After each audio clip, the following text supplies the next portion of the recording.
This video guide will provide you with detailed instructions that will help you to remove the unwanted browser extension that is called Change Color.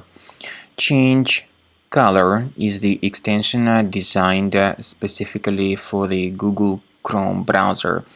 This particular extension is described by its authors as a tool that can help you apply different colors to a web page background and find which looks perfect. In reality, the particular extension called Change Color actually operates as adware. It shows a lot of advertisements not related to the sites that people visit. Furthermore, this particular extension is often spread through integration with many free applications, so people often tend to download and install it unintentionally.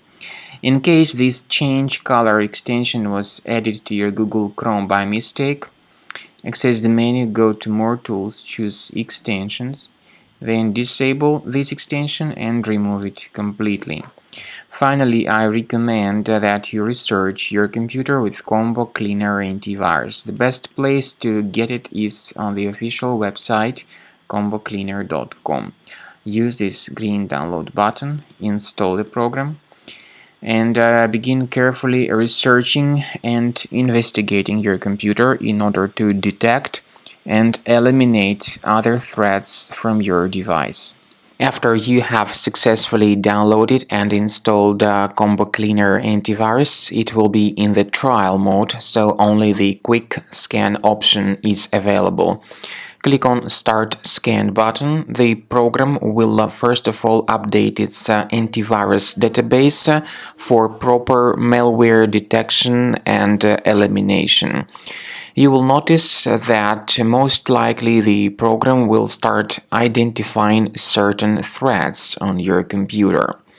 While the scanning is taking place, you may experiment with some of the settings of Combo Cleaner Antivirus. For instance, there is a special feature called anti-ransomware, which is the part of the premium license. Anti-ransomware feature of Combo Cleaner helps you to add one or several folders on your system that will be protected against all sorts of ransomware attacks. Then, after the scanning has been completed, you'll see the detailed summary of threats that were found during the scanning. The summary will show you the name of the threat and its exact location on your computer. You'll be able to remove each threat manually by going to these locations, or you may consider upgrading to the premium license to remove these threats automatically.